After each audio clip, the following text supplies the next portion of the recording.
You guys have never owned a small business before. No. Who wants to work for the man? Underpaid, underappreciated, unable to control your own destiny. I take people out of the rat race and make them their own boss in a week. My ultimate goal is for you guys to actually live the American dream. My name is Dennis Mulgannon. I've been buying and selling small businesses for 25 years. From cupcake shops to locksmiths to laundromats. I've built companies with over $250 million in annual sales and created over 5,000 jobs. People ask me if I have an MBA. I tell them, yeah, a massive bank account. But I also find businesses for hopeful buyers. Last year alone, I helped over 600 people take control of their lives. There's nothing better than being responsible for your own business life. There are thousands of small businesses for sale across America, from 25,000 to 25 million. Buy one and you're in charge of your own destiny. If this doesn't work, If is not in my vocabulary. Tonight I'm helping two former fraternity brothers graduate from their daily grind. The hours are so demanding, I don't have time for anything. I'll find them 3 companies for sale, have them test drive each option, I'll make your Manhattan. I just want the great drink, that's all. then close the deal on the one they want. It's a big risk. But it's your passion. It was a passion. So I'm asking, are you ready to buy your own business? It's time to decide, which business do you want to buy? This is Be Your Own Boss. Today I'm in Washington, D.C. to meet with best friends Paul Perry and Sarah McLean, who want to buy a business together. D.C. can be a tricky place for small business. The cost of living is high, and so are the rents. But it's also a city made up of small, eclectic neighborhoods, and a business that offers up a quality service or product could do very well here. I'm gonna find 3 great businesses for Paul and Sarah. I'm ready to rock and roll. I hope they are. My name is Paul Perry. And I'm Sarah McLean. Over a decade ago, we met throwing fraternity parties. Throughout the years, we thought it'd be good to team up and look for a business. Right now, I work for a federal law enforcement agency, and the hours are so demanding, I don't have time for anything. I don't have the social life anymore. That's gone. And on top of that, I'm expecting my first child soon, so I definitely need to make a lifestyle change if I want to be around. I have a desk job for the federal government. Steady paycheck, but it's mundane as hell. I have a fear of having some guy half my age come in and become my boss. I need to take control of my destiny. We want to buy a business that gives us that flexible schedule and provides us time with our families. Talk to me about the types of businesses you're looking for. We originally started out with bars and restaurants. Who has experience with bars and restaurants? Well, I used to be a server and a bartender, but we also used to throw a lot of parties. It's a little bit different than the day-to-day of running the back of a house of a restaurant and a bar. Paul and Sarah are going to combine their savings to buy a business. With a bank loan, I think I can really find them a good one. I really got to understand fiscally where you're at. You both want to leave? Or Oh, I'm gone. You're gone. All right, well, I'm sorry. I would love to believe I'm out, but we'll see. I'm willing to stay at my current job. Paul will probably have to start and grow it so I can join later. I need to take home at least $8,000. So, Sar, At this point, $7,200. Paul and Sar need to replace about $250,000 a year worth of income. A $350,000 business isn't going to do that. But luckily, Sar's going to keep his day job until the business grows enough to replace both their incomes. So I'm going to need to find a business that has great growth potential. Let's do this. Let's go. There are 3 things I look for when evaluating a business. Are the numbers solid? Is there growth potential? And what's the work-life balance going to be? First up, Sud's Laundromat. I know it's not what you guys were expecting, but it's a really compelling reason why I'm in this business. I've been in the laundromat business for over 6 years. I have a chain called WaveMax based out of Florida. Laundromats produce about $5 billion in sales every year in the US and service about 100 million customers. Suds is in a great location. There's so many apartments around and they don't have laundry facilities in them. That creates a huge customer base. Everybody's got dirty laundry. A lot of the machines, I gotta say, date back to the early 1990s. A lot of opportunity then to improve the equipment. There's a cavity behind this. All the power, the gas coolant. I mean, that costs a fortune just building all that infrastructure in place. If Paul and Sarah buy Suds, the real asset here is actually all the infrastructure that's pre-existing, plumbing and electrical, because that's very expensive to build out and get permitted. While it's true Suds doesn't provide the cash flow that Paul and Sarah need to quit their jobs today, this is a long-term commitment. Since the asking price for suds is low, Paul and Sar can spend most of their money renovating the laundromat, which should allow them to grow the business. This is how I would approach this. We would gut this, wholesale out the equipment. These machines are 25 years old, and by replacing them with newer, energy-efficient machines, I can reduce utility costs by 40%. We'll bring in a GC, a general contractor, and we'll build this right. And at my stores, we added wash, dry, fold services. It increased revenue by $100,000. How much you think that will cost? Somewhere around $350,000. While $350,000 sounds like a lot, it's not. If we renovate suds, it could bring in over $400,000 in gross revenue. This could really be their ticket to freedom. This checks all my boxes. I absolutely love this idea. We never thought about owning the laundromat, but with this experience, it might be something to consider. We couldn't leave our jobs, but if it's making us money, I might be happy just sitting in my job for a little longer and saving up for the next business. Let's move on. I think I found a really good business that matches your backgrounds. With Paul's experience in law enforcement and Sar's background in sales and government contracts, American Security and Control is a solid fit. American Security provides residential and commercial security services in the DC area. Property crime's a real problem in DC. Last year alone, there were 30,000 reports filed with local police. So security companies are essential here and can be highly profitable. Owner Mike Gillies has been recently downsizing his business in preparation for his retirement, and that's why he wants to sell. We do construction, senior citizen living, we do an apartment community. The State Department at one time was begging for small businesses to do security guards. I have a lot of recurring customers that I've had relationships with for years. I have a lot of long-term contracts. Mike's business is a service industry business, so there's really no tangible assets. But Paul and Sar would be getting Mike's client list, existing contracts, and most importantly, the goodwill that Mike has established for the company. Goodwill is something where you've built communally a business up that is respected. Meeting people, talking to people, making phone calls, up my alley. Government contracts, up my alley. So it seems perfect synergy, to be honest with you. The ask on the business is $449,000, and he does have an offer, so we're going to be looking to make a decision soon. Hopefully so. I think Mike priced the business a bit high, but it's very difficult to quantify goodwill in a valuation process. You can't fake it and you can't buy it. Before Mike started downsizing, his business was grossing almost double what it is now. Paul and Sar could do the same thing if they increase the current level of employees, and if they add targeted marketing, they could even grow the business more. So American Security and Control meets my criteria. Just let me know, what do you guys think? I guess the asking price, I wasn't feeling that too much. But, Little sticker shock, maybe? Yeah, I liked it though, I did. The final option is a former restaurant in the trendy Adams Morgan neighborhood. The previous owners moved their thriving Ethiopian restaurant to a larger location. I know you guys wanted a restaurant bar. I'm going to show you potentially the dream. Up to you. Wow, it's nice. If you're gonna do a bar restaurant, this is the place to do it. Adams Morgan has a hopping nightlife, tons of foot traffic, and many great restaurants and bars. You guys see a full bar. We see 40 seats. We see 20 seats, VIP up there. So I'm gonna show you guys the kitchen. We've got all stainless, which is great. That hood right there, 50 grand. You have the bones here to do whatever you want. And that's the flexibility that I was trying to create for you guys. So we're asking $150,000 for the business as it sits. How much you think it would cost to get this place up and running? After that purchase price, you could probably spend between $100,000 and $200,000 and have a beautiful restaurant. If you went to build a bar from scratch today, it's at least $400,000 or $500,000. This is cosmetic changes. You could open tomorrow.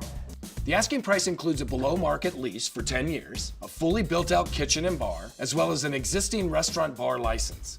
However, restaurants have the highest failure rate of any business in America. It takes a lot of hard work to run a successful restaurant, and I don't think Paul and Sar know what they're getting into. You're gonna open at 5, and you're gonna be open till 2 on the weekdays and 3 on the weekends. This is something that you want to do. You want to embrace the lifestyle. You are going to be here a lot. Restaurants are great for the right people. Based on the size and location of this restaurant, I believe it can gross over $1 million a year. I could check the boxes for some people, but not for these guys. They have babies on the way, they're getting married, they need a dose of reality. Coming up. Can I get a Manhattan, please? Hey, don't be scared. You're making the drink. The drink's not making you. That's not a Manhattan.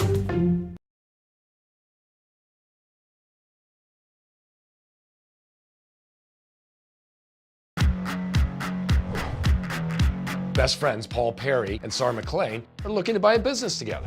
Paul plans to leave his job immediately after buying a business, while Sarah intends to keep his day job until they can grow the business enough to replace both their incomes. I think I found a really good business. I've shown them 3 companies they can buy, but after careful consideration, Paul and Sarah determined they didn't want to buy Sud's Laundromat. The initial startup costs and manpower it would take to get it up and running were more than they wanted to take on. But Paul and Sarah are interested in buying the bar and restaurant in the trendy Adams Morgan neighborhood. Hey Seth, thanks for arranging this visit, man. I really appreciate it. But first they gotta get some hands-on experience. I'm gonna make sure they understand what the pitfalls are and the challenges of this business. Dennis called me and he said that you guys were thinking about the restaurant. So I called my friend who owns this great place and they agreed to let you guys get behind the bar and make real drinks. The restaurant and bar space that I showed Paul and Sarah has solid bones. And while it's a big risk, it has the potential to do really well in that thriving neighborhood. But Paul and Sarah know nothing about the restaurant business. I need you guys to use this opportunity to really see if this is what you want to do. Right. Paul and Sarah say it's been their dream since college to own a restaurant, but it's a difficult business. I've been in it. I'm not going to stop them from achieving their dream, but let's see how they feel when the pressure's on. We take simple syrup, about a ½ ounce of that. 1, 2. Bitters, orange bitters. Strain it over a nice large cube. Boom. Yeah, I'm used to a cranberry vodka, you know. I haven't worked at a bar since college. This is definitely a lot harder than what I remember. See how it's groove spoon? There you go. It's getting crazy as hell in there, man. I don't know what drinks is what. Hey, excuse me. That's not a Manhattan. No worries, I'll make you another. I'll make you a Manhattan. I just want the correct drink, that's all. There you go. Sorry about that. That's really good. Hope that made up for it. Practice, baby. Practice. All right. Practice makes perfect. This was really hard, but it was fun. I could definitely see myself in a restaurant, but doing the management part. You know, I don't want to be behind the bar. I'll leave that to somebody else. I threw you in the deep end because I want to see if you could sink or swim, right? It's not easy running this, man. Just think about it, you know? This is a serious investment for them, but they can't base it solely on the memories of frat parties. You're dealing with a staff that you got to keep happy. You're dealing with food spoilage. You're dealing with health department inspections. It's a really tough business to run. Hey guys. Hey, Mike. Good to see you again. American Security is a great fit for Paul and Sarah because Paul works in law enforcement and Sarah for the Department of Defense. The asking price is about $100,000 above Paul and Sarah's comfort level, but it has a great track record of making a profit and the potential to grow it higher. We're getting down to it. Okay. Still very interested. Big key for them is how are they going to build the business from where it's at today and where it's been for the last few years. Mike's company relies on contract work. And in order to grow the business, these guys are going to have to bid for new contracts. So knowing how to bid successfully is critical. Potential clients, when they say, what's your hourly rate? Your first answer should be, it depends. There's lots of factors. Mike's taking these guys to an apartment complex that he's preparing a bid for, so we can show them how to properly assess it. I want to concentrate on these alleys and stuff. You can see the park over there. That's a good place for somebody to hang out at night. So that's be one area of there. There's doors down there. You want to make sure they're locked. I honestly believe the learning of this business is not going to be as steep as the other businesses we looked at. But making bids and telling people you need to do this, still new. What would you bid? What would the price be for this? Well, when we sign a NDA, whatever, I'll give you my rates. I like you guys. I don't like you that much. I will say apartment complexes are notoriously, they want the lower bid. I would probably go with one guard because I'm almost positive they will not pay for 2 guards. After the day, going through the process with Mike, I know I can step right in and grow this business. This puts us in a tough predicament. Do we go with the business that we know, or do we go with the business that we've been dreaming about? This is a big decision for us. We have to get it right. Coming up, it's time to decide which business do you want to buy.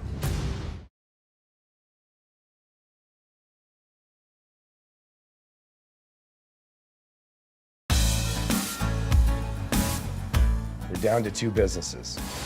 One that represents your college glory days, a bar restaurant. And the other one taps into your current life and your skill sets, American Security and Control. Let's get down to brass tacks on the bar restaurant, what it would cost. Acquisition cost is $150,000, but it's probably going to take another $200,000 to renovate it. So Paul and Sar might have to spend a total of 350 grand. If we get it open and we rock it, maybe we got a big opportunity there. This restaurant occupies a prime spot in a thriving neighborhood. However, 60% of all restaurants fail in the first year, and these guys have no experience in this world. So there's a lot to be cautious about here. But if these guys can figure it out and they hit my financial projections, there's a lot of money to be made. Seems like just a big risk. A year to build out or to possibly make money. We're taking more risk with the bar. But it's your passion. It was a dream. It was a passion. It was, yeah. So, American Security and Control. From a financial perspective, I'm very, very comfortable with this business for you guys. However, he already has 2 competing offers.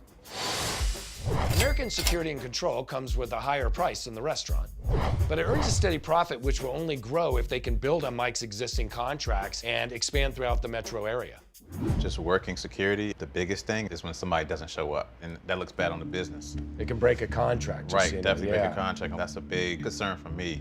Let's face it, no small business is without risk, and it's really easy to talk yourself out of buying one.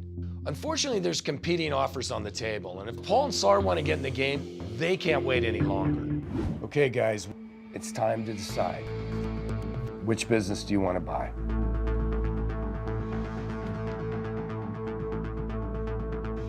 American Security and Control. That's awesome. Great decision, guys. Beginning of the journey, it started out with bar and restaurant. That's what we wanted to do. But the fantasy world is transitioning more to a reality world. It's just a relief to just stick with what we know. Great decision. I'm going to call Mike, give him the good news. But I'm going to get him over here as I like to negotiate face to face. Mike has those 2 competing offers. I want to find out what they are first, so I'm not bidding against myself. Mike, Hey, guy. good to see you. How you doing, partner? I'm so happy that they chose your business. Well, I am too. Quite honestly, these 2 have the most potential, I think, of any ones I've talked to.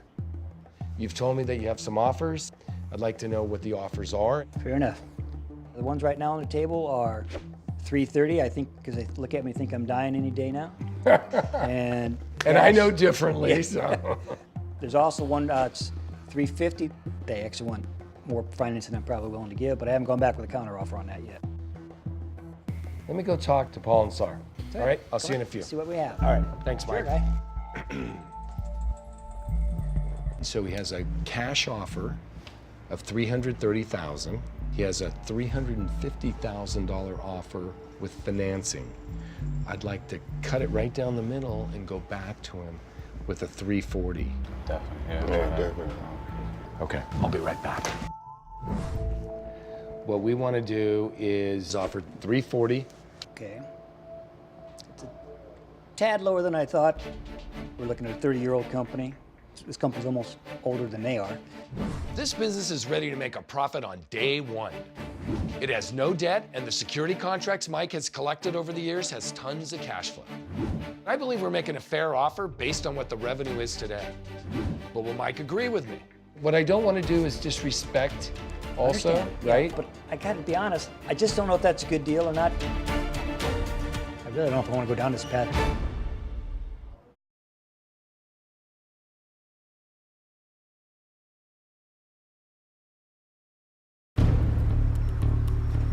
I'm not gonna mess around here. I'm right there with you, man. Best friends Paul Perry and Sar McLean have just made an offer to Mike Gillies to buy American Security and Control. But we're coming in way below the asking price, and Mike's having a hard time letting go. I'm really struggling with not saying I'll keep a piece of the company just because with these 2 guys, I think the company's gonna make a lot of money. What I'm wondering is if I just sell them 85% or 80% of the company, with the understanding then they have to buy me out in 2 years based on the value at that time. Now I see what Mike's getting at. Because we're coming in well below asking, he wants to hold on to a piece of the company, betting that Sar and Paul can grow the business. Pretty smart strategy. What if we do 5%? You're a stakeholder, you got a reason to stay. So they're gonna It's pay not me a- up front 95% of whatever price we finally agree on. I'll tell you what, $350. I don't make the decision, but understand you. I'm gonna go find out. I like this deal for Paul and Sar. Mike only wants $10,000 more than the initial offer, and his expertise and contacts are gonna help the guys grow the business. That should more than offset the cost to buy Mike out in 2 years. Price is good. And he had an interesting response, $350. There's nothing, man. With one caveat. He'll retain 5% ownership, and in 2 years, we'll buy him out. It's a really great deal for us. If it's worth $2 million, we pay him $100K and we smile all the way to the bank. With their backgrounds, I believe Paul and Sar could get a lot more contracts and expand the business. This is a no-brainer. What do you guys think? Definitely like that support to be around, so I'm all for it. All right. Sign me up, man. Thanks, man. Let's go down and see Mike. All right. I'm just really excited about getting this business and growing it. Man, I can't wait for the day that I can leave my job. I'm so excited. Hey, Mike, your new partners just showed up. Mike. Welcome to the team. Paul and Sar, you guys don't know this, but your wife and your fiancé is here too. Oh, neat. That's neat. Paul and Sar were able to hone in on what's most important for them in a business. Hey, dude. And a large part of that was to spend more time with their families. I'm even more impressed. You got good-looking women on top of everything else. This is a really great day for them. You're gonna do well together. I feel excited. I don't know about you, man. This is. Oh, it's a relief. There you go. There you go. Can't wait to finally leave my job. It's like it finally happened, so can't wait.